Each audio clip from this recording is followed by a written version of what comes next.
ओम नमः शिवाय। शिवजी सदा सहाय। ओम नमः शिवाय। गुरुजी सदा सहाय। जय गुरुजी। गुरुजी के चरणों में शत शत कोटि कोटि प्रणाम। जय गुरुजी संगत जी। आज गुरुजी की कृपा से मैं गुरुजी की किताब दिव्य आभा, जो हमारे लिए सबसे बड़ा गुरु ग्रंथ है, पढ़ने जा रही हूँ। आप सब संगत जी भी सुनिएगा। जय गुरुजी। शुक्राना गुरुजी। जागृति। जे सो चंद उगें सूरज चढ़े हजार, इत्थे चानन होंदिया गुरु बिन घोर अंधियार। श्री गुरु ग्रंथ साहिब जी। 1995 में मेरे भाई ने गुरुजी से मेरा परिचय करवाया। पहली बार मैं उनके चरण स्पर्श कर ही रही थी कि उन्होंने मुझे जतिंदर कहकर संबोधित किया। मैं चकित रह गई, क्योंकि ये मेरा औपचारिक नाम होते हुए भी कोई मुझे इससे नहीं पुकारता है।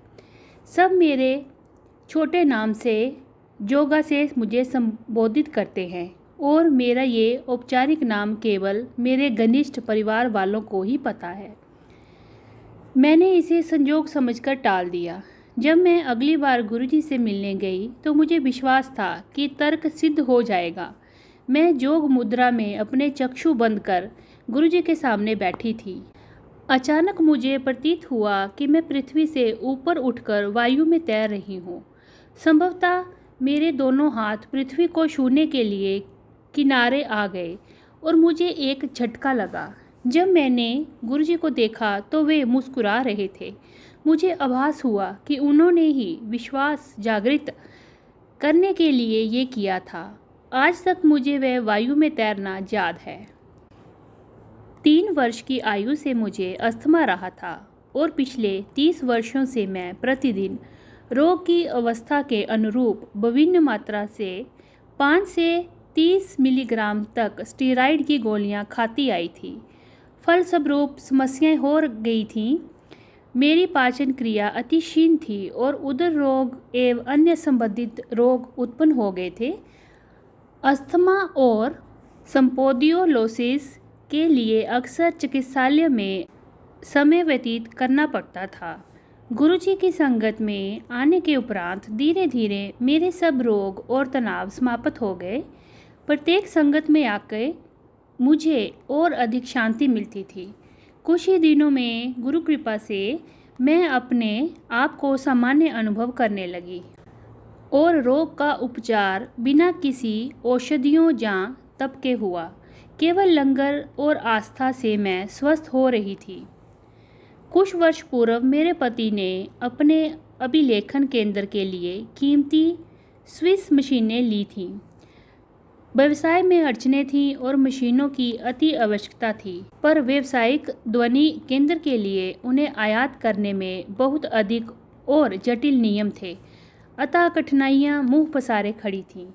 फिर अचानक ही उस विदेशी कंपनी से कोई सज्जन आए और उन्होंने मेरे पति से मिलकर थोड़े से वार्तालाप के बाद आयात करने में सहायता कर दी। हम उनको जानते नहीं थे। ऐसा लगा जैसे उन्हें हमारे पास भेजा गया हो। व्यवसाय में उत्पन्न कठिनाइयों को दूर करने के लिए हम गुरुजी के आभारी हैं। संगीत के स्वर। एक अवसर पर एक प्रसिद्ध पंजाबी गायिका गुरुजी की संगत में गाने के लिए आ रही थी। गुरुजी ने मेरे पति को उनका कार्यक्रम अभिलेखित करने को कहा। उस स्थल पर संगीतकार के यंत्र पहले ही लगे हुए थे। जब मेरे पति ने गुरुजी को इस बारे में बताया तो उन्होंने उन्हें संगत में बैठकर संध्या का आनंद लेने को कहा। 3 घंटे का कार्यक्रम होने के पश्चात गुरुजी ने अभिलेखित किए हुए गाने बजाने को कहा, पर कोई ध्वनि नहीं आई। आधे घंटे तक यंत्रों से उलझने के बाद ध्वनि यंत्रविद ने बताया कि कोई गाना अभिलेखित नहीं हुआ था। गुरुजी ने मुस्कुराकर मेरे पति की ओर देखा और कहा कि गायिका के अगले कार्यक्रम में वह अभिलेखन का कार्य संभालेंगे। गुरुजी से संगीत का वह टेप जो मेरे पति ने अभिलेखित किया था, प्रत्येक संगत में बजाया जाता है। उपचारात्मक स्पर्श। यद्यपि गुरुजी अपनी कृपा देने के लिए विभिन्न पद्धतियां अपनाते हैं, आवश्यक ये है कि उनके कथन पर पूर्ण रूप से पालन किया जाए। मेरी भाभी के प्रसंग से ये स्पष्ट हो जाएगा। वह 8 वर्ष की आयु से अर्धसीसी रोग से ग्रस्त थी। एक बार गुरुजी की संगत में उसे ये पीड़ा प्रारंभ हो गई। लंगर होने के समय गुरुजी ने उसे 2 चपातियाँ दीं। उसने वह साहस करके खा ली। उसके बाद गुरुजी ने उसे 2 चपातियाँ और दी। उसमें से उसने एक खाई और दूसरी अपने बैग में छिपा ली। शीघ्र ही उसका दर्द कम होने लगा। जब वह अगली बार गुरुजी के पास आई तो उसने गुरुजी से कहा कि उसकी पीड़ा प्राय समाप्त हो चुकी है, केवल 10% शेष है। गुरुजी हंसकर बोले कि यदि उसने चौथी चपाती भी खाई होती तो उसका रोग भी समाप्त हो गया होता। वह अचंभित रह गई क्योंकि किसी को पता नहीं था कि उसने चपाती छिपाई थी। मेरे पिता प्रशासनिक सेवा से निवृत्त हुए हैं और गुरुजी के परम भक्त हैं। एक दिन वे मेरे भाई के साथ संगत में गए। गुरुजी ने मेरे भाई को बाजार से 51 रुपये के पान के पत्ते लाने को कहा। फिर गुरुजी ने वे पान के पत्ते मेरे पिता के उदर पर रखे और कहा कि उन्होंने उनकी शल्य क्रिया कर दी है। मेरे पिता अचंभित थे क्योंकि वे अपने आप को बिल्कुल स्वस्थ समझ रहे थे। कुछ दिन पश्चात मेरे पिता के मूत्र में रक्त आया और उन्हें चिकित्सालय में प्रविष्ट कराना पड़ा। चिकित्सकों ने पित्त में कर्कट रोग के परिणाम निकालकर उनकी शल्य क्रिया कर दी। स्पष्ट था कि गुरुजी ने उनको आशीष दिया था। यदि गुरुजी ने वह प्रक्रिया नहीं करी होती तो उनके इस रोग का कभी पता नहीं लगता। गुरुजी ने इस प्रकार से उनके रोग का पता लगने से पूर्व ही उनका उपचार कर दिया था। एक अन्य अवसर पर गुरुजी ने एक ऐसे व्यक्ति जो उनसे कभी मिले नहीं थे का उपचार कर हमें बाविहल कर दिया। हमें कुत्तों से प्रेम है, अतः हमारे घर में पशु चिकित्सक आते रहते थे। एक दिन जब वह घर आए तो चिंतित लगे। उनके ससुर तृतीय श्रेणी के कर्कट रोग से पीड़ित थे और वे उनकी पत्नी उनसे मिलने चिकित्सालय जा रहे थे। मैं बाहर अपने पति की प्रतीक्षा करती हुई उनकी पत्नी से मिली। यद्यपि ना इससे पहले उसने गुरुजी के बारे में सुना था, ना ही उनको जानती थी। मैंने उसे गुरुजी का एक छोटा चित्र दिया। वह अपने पिता के लिए कुछ भी करने को तैयार थी। उन्होंने वह संभवतः अपने पिता की कमीज की जेब में या तकिए के नीचे रख दिया, जैसे मैंने उनको कहा था।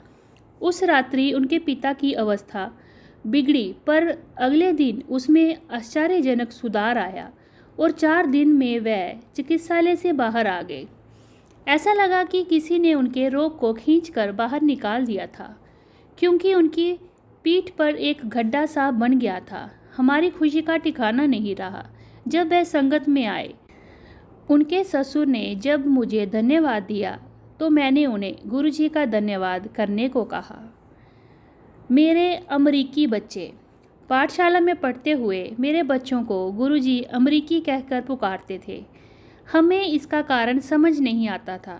बच्चों के मन में विदेश जाने की ना तो कोई रुचि थी, ना ही कोई योजना, परंतु वे तो भविष्य देखते हैं। आज मेरा बड़ा पुत्र कनाडा में है और छोटे को कैलिफोर्निया की एक शिक्षा संस्था में प्रवेश मिला है। गुरुजी ने मेरे बच्चों के अध्ययन में भी सहायता करी। उनकी दया से मेरे छोटे बेटे को कंप्यूटर विज्ञान परीक्षा में राज्य में द्वितीय स्थान प्राप्त हुआ। आज के युग में धोखा, संदेह और नकारात्मकता बहुत अधिक है। रोग हर स्थान पर हैं। गुरुजी से मिलकर मैं भाग्यशाली हूँ।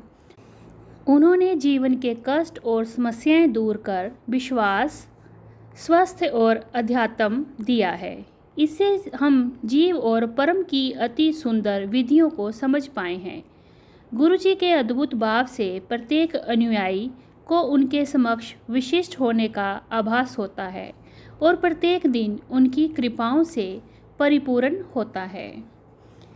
ये सत्संग चंडीगढ़ के श्रीमती जोगा चीमा आंटी जी का है। जय गुरुजी, शुक्राना गुरुजी।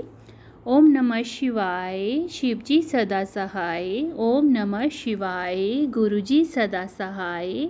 जय गुरुजी, शुक्राना गुरुजी।